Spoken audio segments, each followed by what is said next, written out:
Chapter 9 Exercise 13 3 capacitor head capacitance or 3 microfarad 10 microfarad 50 microfarad capacitor 3လုံးရှိတယ်3 microfarad ရဲ့10 microfarad ရဲ့50 microfarad ရဲ့ How should they be connected ဘယ်လိုဆက်ပေးရမလဲတဲ့ To obtain the equivalent capacitance စုစုပေါင်းစီတန်ဖို့2 microfarad ရဖို့အတွက်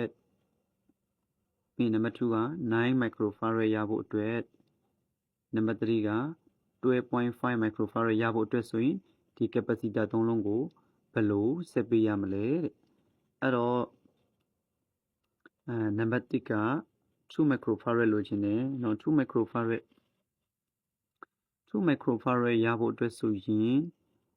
2 microfarad ဒီနော်2 microfarad ဒီ capacitor မှာအငယ်ဆုံးဖြစ်တဲ့3ထက်ကိုတောင်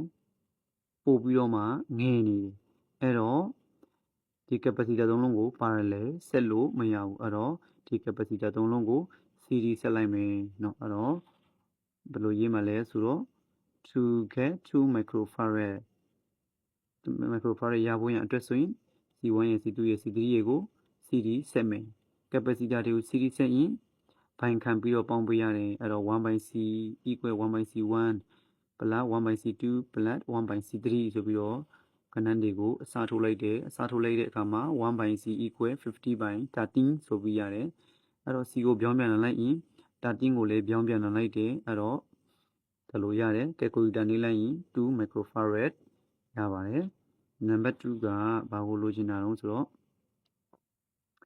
နံပါတ်2က9 microfarad လိုချင်တာအဲ့တော့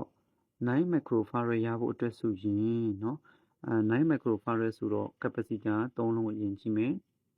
အဲ့တော့9 microfarad ရဖို့အတွက်ဆိုရင်9ဆိုတာက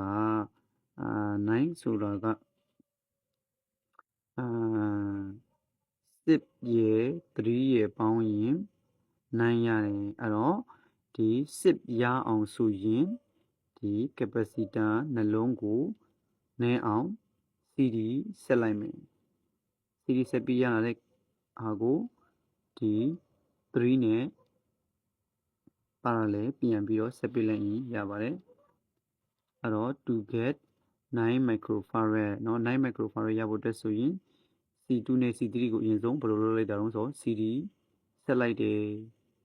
capacitor တွေကို CD ဆက်ရင်ဘိုင်ခံပြီးပေါင်းပေးရတယ်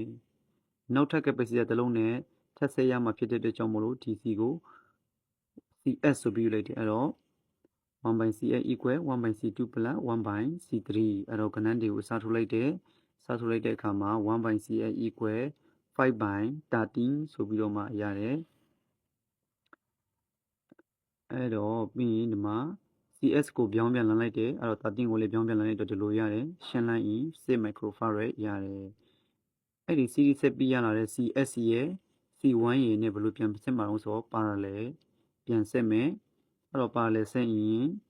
CS ရဲ့ C1 ရဲ့ကို parallel ဆက်လိုက်တော့9 microfarad ရပါတယ်နောက်ဆုံးတစ်ပုဒ်ကကြတော့12.5 microfarad ရဖို့အတွက်ဆိုရင်ကဲအဲ့တော့ 12.5 ဆိုတာက12.5 ဆိုတာက10ရယ်2.5 ရယ်ပေါင်းလိုက်ရတယ်အဲ့တော့ဒီမှာဘာပြရအောင်ဆိုဒီမှာ10ရှိပြီအဲ့တော့2.5 ရဖို့အတွက်ဆိုရင်ဒီ C1 ရယ်ဒီ C3 ရယ်ကို CD ဆက်ပေးလိုက်ရင်ရပါတယ်အဲ့တော့အရင်ဆုံး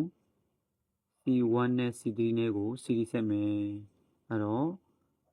1/CN equal 1/C1 plus 1/C3 အဲ့တော့ဆက်လိုက်တော့ 1/CN equal 6/15အဲ့တော့ CS ကိုပြောင်းပြန်လာလိုက်ရင်50ကိုလည်းပြောင်းပြန်လာလိုက်တော့ရှင်းလိုက်တော့ 2.5 microfarad ရတယ်အဲ့ဒီ series ဆက်ပြီးရလာတဲ့ CS ရဲ့ C2 ရဲ့ကိုလို့ဆက်ရမှာလို့ဆိုတော့ parallel ဆက်ပေးလိုက်မယ်အဲ့တော့ C ကိုလိုချင်နေဆိုရင် CS ရဲ့ C2 ရဲ့ကို parallel ဆက်လိုက်တော့12.5 microfarad ရပါတယ်ကျေးဇူးအများကြီးတင်ပါတယ်